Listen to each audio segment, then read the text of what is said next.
updating this. We had completed it, so if your name is not on there, just sign it on the bottom, please. We'll go ahead and get started since we're,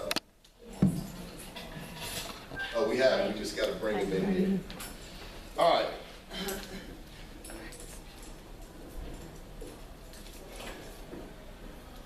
This right quick is our TKES pre-evaluation conference. Right quick, I'm just going to go over some things that so you'll know exactly what's expected and some of the things that we're going to be looking for. And while Ms. Ingram is writing over here, y'all can go over here. Y'all can look behind there. It'll all work out. All right, the TKES schedule for this year. This is the TKES schedule. You have two processes. You have a full and a flat. We're on the full. All right, we're on the full process. So has anybody not had their orientation? Everybody should have had their orientation by now. This is the pre-evaluation conference. You have a walkthrough, and this stuff just has to be done by January. You need one walkthrough, so two walkthroughs and a formative. I'm trying to get out your way. Two walkthroughs and a formative. If I stand back here, I'm going to be in the way. And then another walkthrough, a formative, and a summative. Okay? So in the full process, altogether, we'll do our mid-year conference. So you have 1, 2, 3, 4 walkthroughs and 2 formatives and a summative. That's the full process, and that's what we'll be engaged in. And then we'll follow these standards.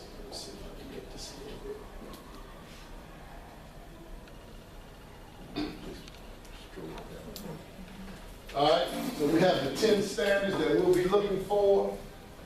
And this is right on the website. It's really simple. Probably can't read it.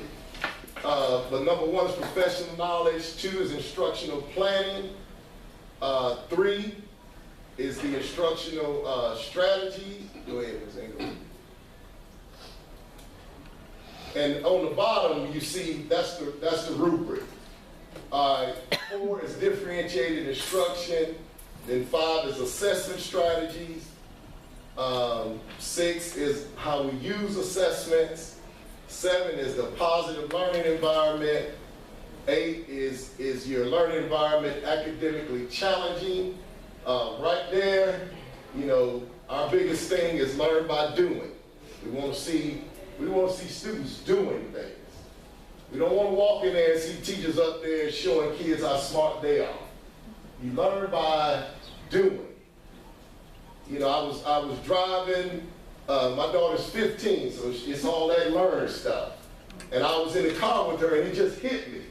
I said, I could talk to her all day about driving, but if I don't ever put her in that driving seat and I take her down to do the driving test, you think she's going to be successful? I doubt it. It's the same thing in education. We got to learn by doing. Kids have to be doing it. And it doesn't matter what the content area is. When I want to see more kids do it. Yes, we have to introduce the lesson. We have to introduce the lesson. But it shouldn't be every time we come in there and you up lecturing and we don't see students doing things. Worksheets. What does worksheets, how does worksheets test knowledge? What does worksheets do? How do we look at learning through worksheets? Yeah, it may be practice, but how do we get knowledge doing worksheets? Okay? So when we're talking about an academically challenging environment, we're going to be looking at how these kids are doing things and how involved, how student-centered is the class. And if it's not student-centered, then you'll be evaluated accordingly. Professionalism. Being professional. How do we talk to each other? How do we talk to students? How do we deal with the administration? You know, how do we go about our daily job in a professional way? That's the professionalism part. Do we carry out our duties and responsibilities? Are we standing at our doors? You know, are we getting our grades in the grade book on time? You know, all of these things is part of your professionalism. Are we at work on time? Do we come to work? You know, it just goes on and on and on as far as professionalism. Leaving all that outside stuff outside. We all have issues. Leave that stuff outside. Don't come in here all twisted. Now you fussing at everybody. You don't have patience with nobody, and then it's just a mess. So that's on your professionalism. Are we in cliques? Are we talking about colleagues? Are we stirring things up? This is not a place for that kind of stuff. You know, we're here to support everybody, and everybody, we got one common goal, and that's student achievement. That's the number one reason we're here. Student achievement. And it's a real simple formula. If teaching is going on, then what is going on? Learning. Real simple. So if ain't no learning happening, then guess what? We need to look at our instruction. Okay? Can't blame it on the kids.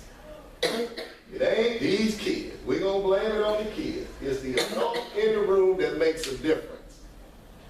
And I can go on and on and on about examples of that. All right, and then communications. How do we communicate? Remember, we got to log everything into Infinite Campus. Because in your summative, I'm going to pull up Infinite Campus, and I can look at all your communication practices. Okay? Now, last year, I gave several of you all a bio on communications. Y'all, I mean, either it wasn't logged in, or we didn't do a good job communicating. So if you communicate, make sure you log in Infinite Campus, because that's the only place that I can see that that's being done. Okay? You have your different levels. You have your 1, 2, 3, and 4. Your 1 is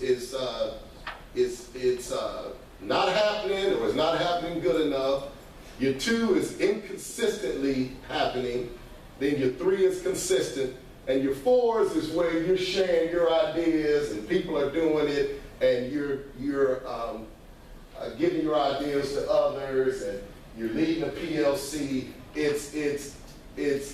You're continuously doing the process, and it's helping others. That's a 4. Or a 4 could be walk in and it's a lesson, and the kids are all over the place, and you got everything going on, and it's some learning going on, then the administrators can't give you a 4 for that as well. Okay? Any questions on the rubric and the standard?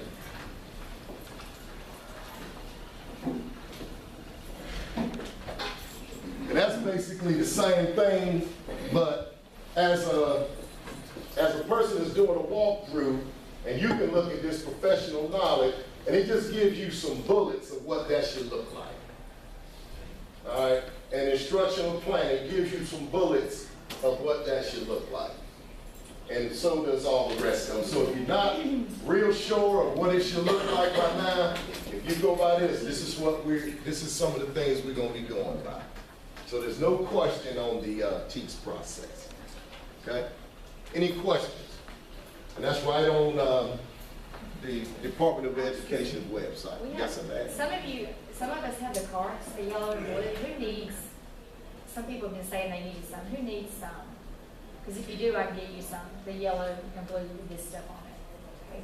All right, so basically, just okay. 3, 4, all right. Oh, I'm good. All right, you're good. Just email, tell your department chair, and have your department chair shoot this in an email, I'll give you some. and we can get you some of those cards. Just a reference card, and it has that stuff on it, so you can just refer to it. Somebody give me an instructional strategy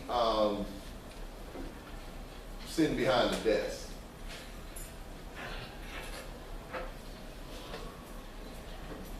All right, we agree. There's no instructional strategy sitting behind the desk, right? We all agree with that.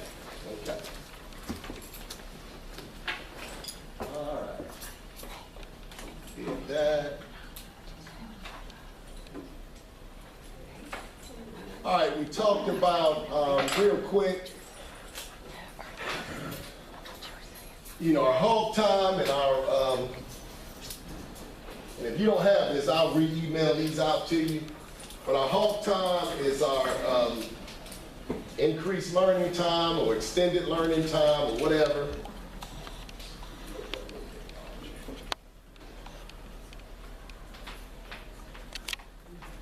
And Mondays are our halt time days.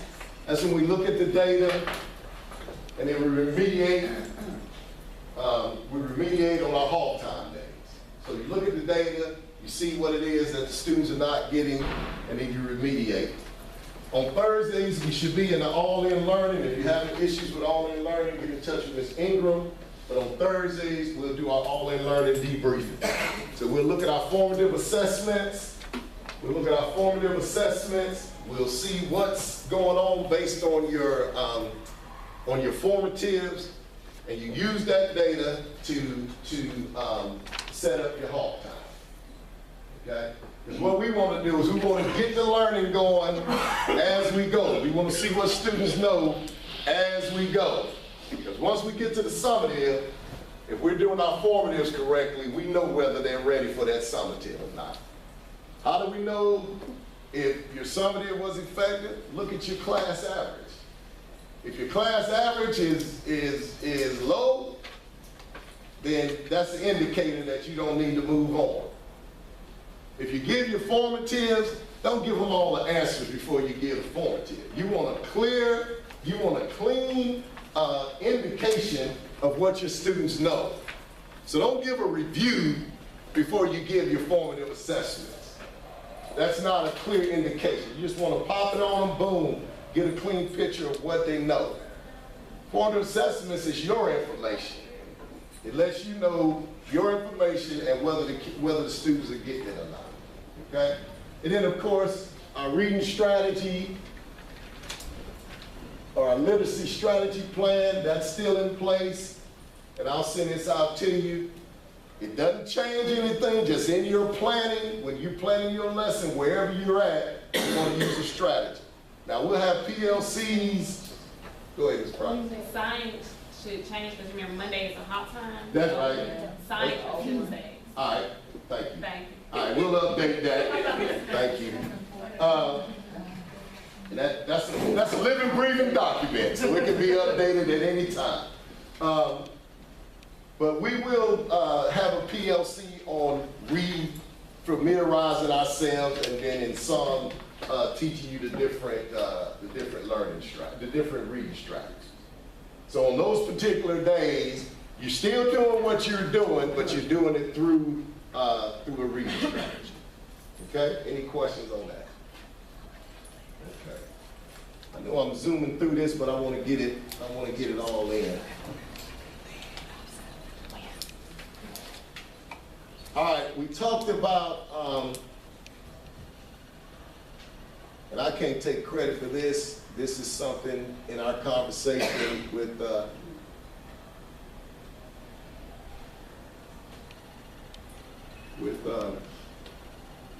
Mr. McCoy. In our conversation, as we were doing the hiring process, we were talking about RATA standard. We were talking about academic language. We were talking about deconstructing the standard, and he sent this to me. But real quick, we talked about academic language, all right, and then I'm gonna have Ms. Ingram RATA standard. But deconstructing the standard or RATA standard, that's the reasons behind it. You just read it right quick. That's the reasoning behind it. It's a simple exercise, but it's both for the teacher and the students. We got to make sure that these kids understand their vocabulary, and they understand what it is that they're trying to learn, and what are the objectives of the standard. What are the objectives? What it is that they're trying to learn. If they don't understand what they're trying to learn, when it comes to taking the big test, they're not going to be successful. If they don't understand the vocabulary, they're not going to be successful. What is academic language? Language that you reuse in the workplace. Language of the what? Language of the standard. So that's nothing new. It's been around for a while. We just got a language of the text, language of the assessment, language of the academic success.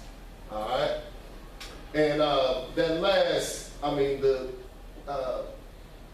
now most of what academic language focuses on is how to talk academic language.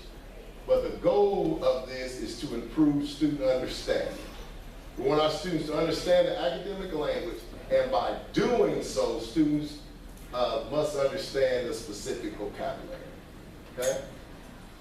This is critical. This is a critical piece, and I'll send this to you so you can continue reading on this, but I just wanted to let you know what academic language was. Then it gives you an example of deconstructing the standard. So what we're gonna do is I'm gonna have Ms. Ingram just come up and do a sample of RATA and the standard. Alright.